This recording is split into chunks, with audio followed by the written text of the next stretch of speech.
Story of the entire city of the offseason, and nothing's going to come much of this until they throw the ball around in Canton, Ohio on a warm summer night before Ray Lewis goes into the Hall of Fame, and then, of course, the opener against the Buffalo Bills on September 9th. But in discussing all of this, I went through my phone and I thought, how many quarterbacks do I have in my cell phone that I can call and trust in and talk with? Because all I'm going to do is talk to quarterbacks all summer as much as I can about this unique situation of guys in a room both wanting the same job. This guy was a part of the league back in the day. I got to know him a little bit as an Ed Block Courage Award winner. He is now a very decorated broadcast, and the men of Nick Pavlatos at Sirius XM and the NFL Network there.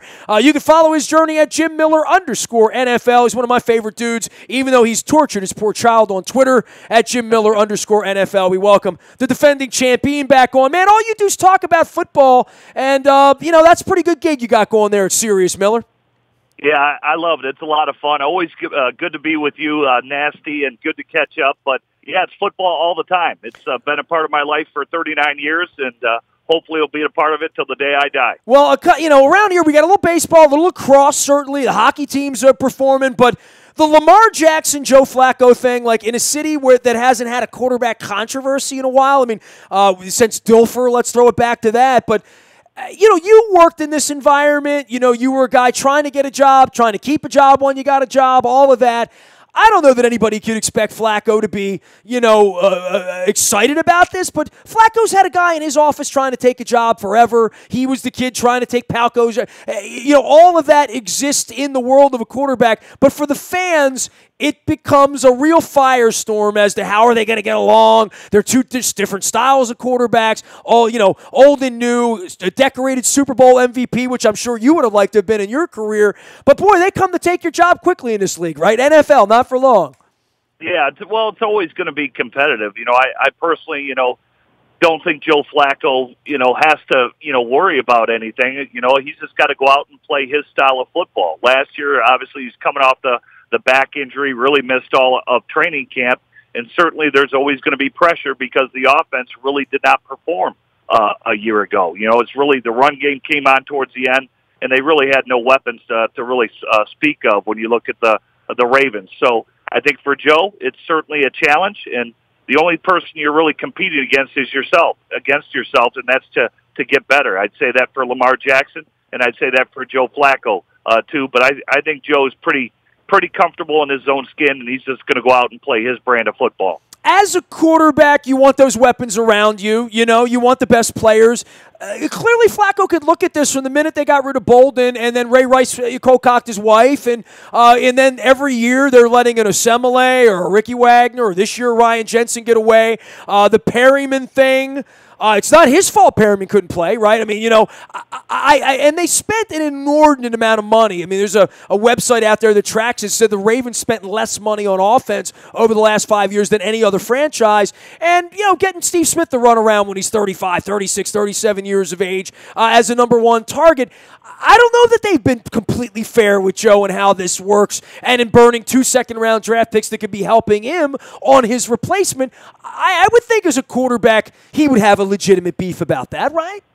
Yeah, I would think so. The offensive line has underperformed. As you mentioned, you've lost key guys. Certainly Marshall Yanda getting hurt, that didn't help anything either.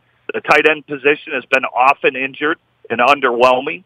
Dennis Pitta, comes back and has a great year, but, unfortunately he's unable to continue. And so they've tried to really this offseason and really throwing a lot of bodies at those positions, i.e. you draft Orlando Brown, who I think that was a fantastic pick as far as I'm concerned. I don't care about his measurables or how he tested.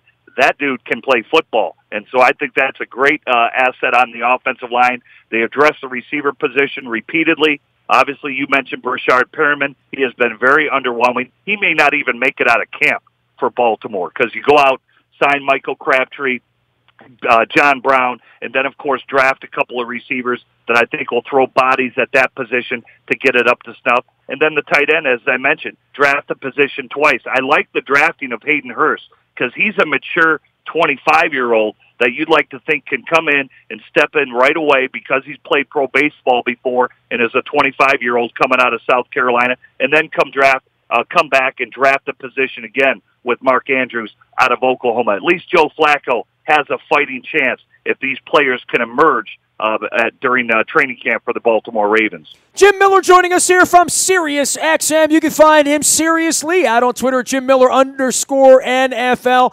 Man, you're like the perfect guy to talk to because you played so many places and, we're trying to get up the hill and you get a job, then you're trying to keep a job. And for RG3, injected into this thing, and for a kid like Lamar Jackson, obviously a different kind of offense, right? And this is a toy for a guy like Marty Morningwig, right, who loves to be multiple and do all these different things and add Michael Vick.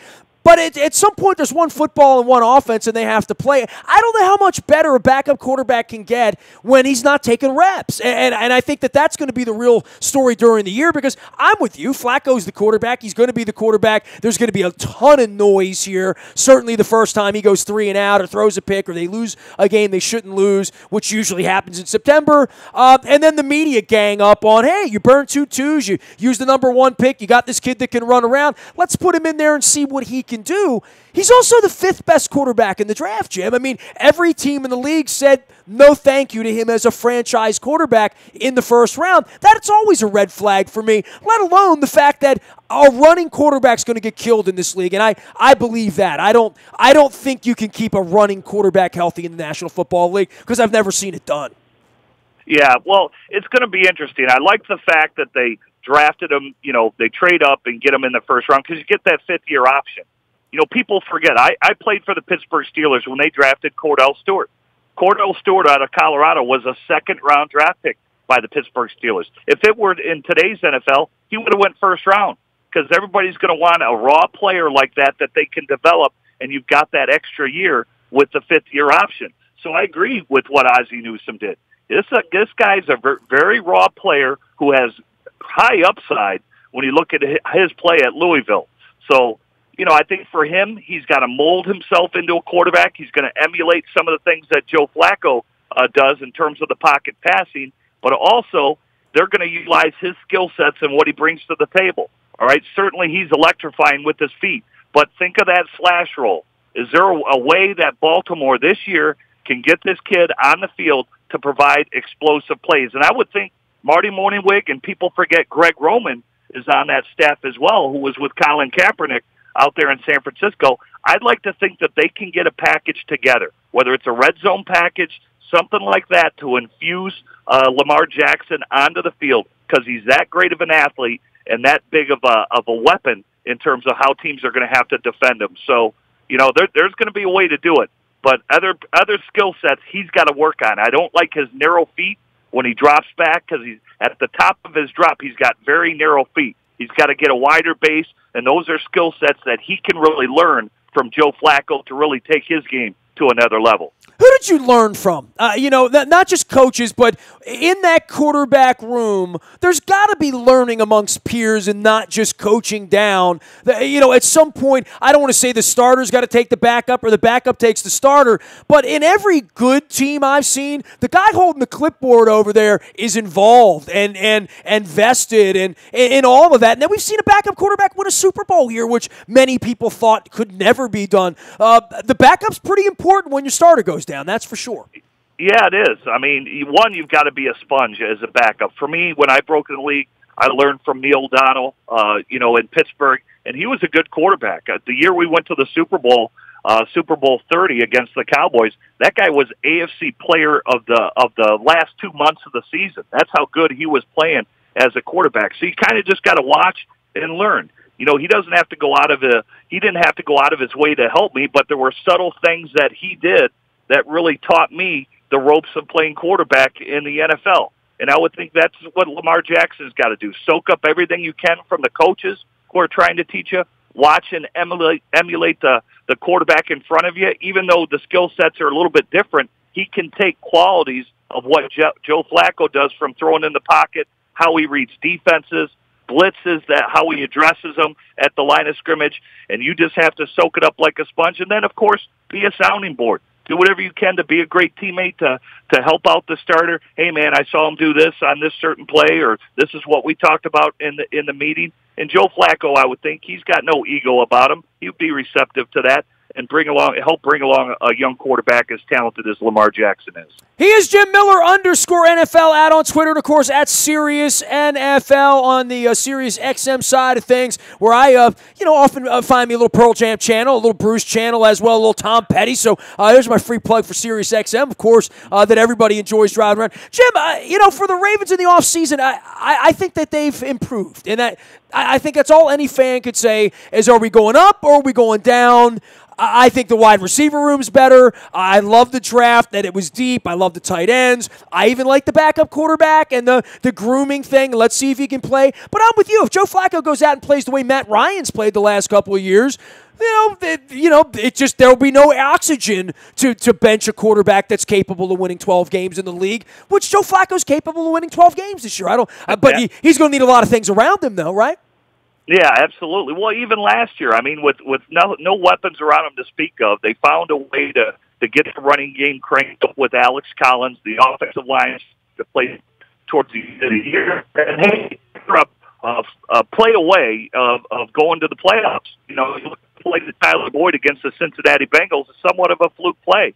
So even with them, that team with that defense alone was in a lot of ball games. I mean, to start the year, they had 10 turnovers in 2 weeks and basically shut out 2 teams during the year. So the defense definitely has backbone and bite, and I think now the offense has to do a little more. And this team, I would never count out Baltimore because I think they are well coached under John Harbaugh, and that team could be making a run to the playoffs this year in a tough division like the AFC North. Boy, the NFL's cool, isn't it? I mean, I see you in Indy at the Combine. We see each other at the Super Bowl and owners' meetings and whatnot. And the one thing I would say to any fan that's not sort of behind the curtain and seeing all the optimism is very real, right? In this league where San Francisco goes from awful to pretty competitive by making a deal in the middle of the year and bringing in a quarterback, that it breeds that optimism in a place like that. The Jets have a new deal now with a quarterback. The Cardinals picked this kid. I mean, the Browns like Baker Mayfield. Now, I'll let you jump on that and talk about that, but I don't know if there's real optimism in Cleveland. But I'm pretty optimistic about most of these places, and I think the coaches and the organizations in a league where the Eagles can win with their backup quarterback and come from nowhere, where the Rams have had a great offseason after having a good season, and a place where the Jacksonville Jaguars made a playoff run last year and the Bills made the playoffs. It's a league full of hope for everyone, and that sort of stokes your channel. It stokes the league in a way where, dude, I'm sitting here watching the Orioles right now, you're from Detroit, the Tigers right now, or the White. Not every league has that. Certainly the NBA doesn't have that, but football does, and I think that's one of the cool parts of the offseason is you can legitimately look into the eye and say, I can make a case for 27 or 28 teams to win a championship this year. Yeah, absolutely. I think we've seen quick turnarounds in the NFL, teams going from worst to first. Look at that NFC South, for God's sakes. All those teams have been in the cellar, and then the next year have come out and won their division, whether it's Atlanta, whether it's Tampa, whether it's New Orleans or Carolina. So I would think the same can be said for the Baltimore Ravens. Those other cities that you mentioned, whether it's Cleveland, San Francisco, the Jets, and their fan base, you're selling hope, like you said. And plus, you're selling the fact that you've got the ability now, if you address that quarterback position, to turn it around quickly if you get the right playmaker and signal caller. 5 in a row. That's how San Francisco finished the season under Jimmy Garoppolo. We'll see what happens with Sam Darnold. But certainly Cleveland, for them, they're selling hope in futures on what Baker Mayfield can do in terms of his playmaking ability. So absolutely, those organizations that I just mentioned have been thirsting for a good quarterback for quite some time, and now they feel they've got the opportunity to shift gears and maybe have a winning formula if they get their selection in quarterback right. Jimmy, if I gave you the number 1 pick, would you have taken Mayfield? I would have taken Josh Allen. I like Baker Mayfield, but I like Josh Allen. That guy has huge upside. He's a big physical athlete who's got a great arm. I think we know that. I'm not worried about the accuracy issues. For me, it's all about his footwork. Other quarterbacks have come out that have been under 60% completion. Matthew Stafford comes to mind. Go look at his accuracy at Georgia. He was well under 59%, and that guy's had a great career. So I think Josh Allen, if he is a raw player, much like Lamar Jackson, those two players, they can do things that no other quarterback in this year's draft can do. just with their physical gifts. Any team that you love their draft? It sounds like you love the Ravens draft. I think a lot of people did, but around the league, is someone that you thought really got better a couple of weeks ago? I really like what the New York Giants did. I really do. Dave Gettleman returns, obviously, to the New York Giants organization as their general manager, and right away he makes a statement. Eli Manning can still play. I mean, that's basically what he said to everybody, and he's a guy that can get it done in the future. If you don't believe me, go look at last year's 2 games against the Philadelphia Eagles. Eli Manning alone shredded that defense that was pretty damn good with no weapons around him. So with Pat Shurmur coming in calling plays, they've addressed their offensive line. They draft a guy who's probably going to be wearing a gold jacket in Saquon Barkley. That player alone is going to benefit the offense, the defense, and overall that football team. So I really give a lot of credit to Dave Gettleman and the message he has sent his players. Plus, he's not messing around with guys who want to sit out like Eric Flowers, kind of calling him out, questioning how tough he is and his softness. So I really like what Dave Gettleman has done overall for the New York Giants. They settle down the wide receiver, then they'd have something, right? I mean, because that kid can play.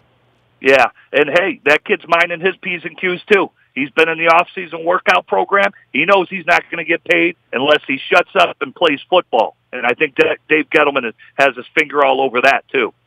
He is Jim Miller, and, I guess the thumbs up for you to say Josh Allen would be a playoff quarterback. Are you bought in on Darnold to the Jets? You bought in on, what the mouthy kid did for Arizona, which I found that whole thing to be shocking because the whole reason he dropped was sort of for that reason, which was sort of weird, but, he's all in, right?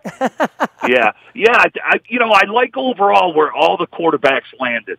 I think with Todd Haley in Cleveland, I think it's gonna do great wonders for Baker Mayfield. He is the most ready to play. He's got the most starts of any quarterback in this year's class, and I think at some point this year he'll be getting on the field.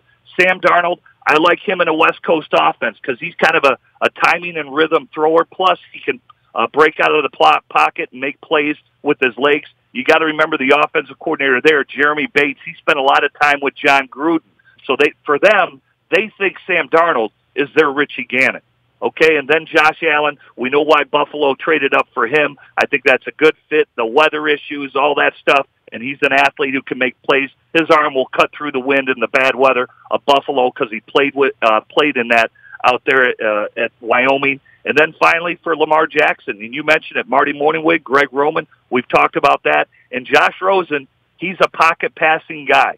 Look at what Arizona did this offseason. They picked up Sam Bradford, and they get another pocket quarterback in Mike Glennon. So that's really a good spot for him for just only a pocket passing quarterback because he's not going to scramble at all when you look at Josh Rosen. So I think they all really ended up in good spots for them to really hopefully develop into what they can be. Jim, always a pleasure to have you on the program. I appreciate you chatting us up, returning the call, and spending a little time with us on talking quarterbacks. That's all we're talking about around here when we're not talking Caps and Oriole demise and all that other stuff that we do around here. Always good to see you, man. Keep the faith. We'll be checking you out online at @JimMiller_NFL as well as out at Sirius XM. Keep the faith, Jimmy. All right, you too, man. Good to be with you, Nasty. You got it. Jim Miller, one-time Ed Block Courage Award winner as the QB for the Chicago Bears back at the turn of the century. I like saying turn of the century. That's always fun. Nick Pavlatos runs Sirius XM NFL network, and I was with him at the turn of the century at Sporting News Radio 101 Sports. So we have that in common as well, and we always run into each other. It's always good to have Jim on the program. Nasty at WNST.net finds me out on Facebook, Twitter, LinkedIn, Snapchat, Instagram, and, of course, out in the buyatoyota.com audio vault 24 hours a day from anywhere in the world. Listen, when you want, where you want, how you want.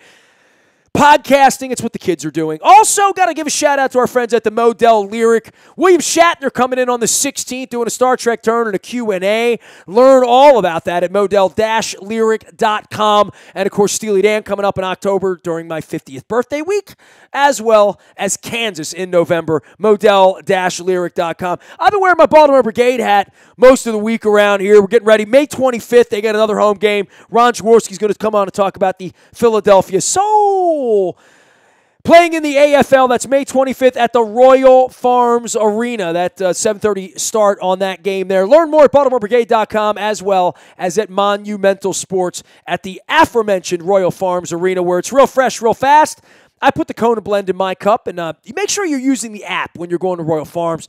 When you're pumping your gas, you get points, and those points get converted into free fried chicken, free Western fries.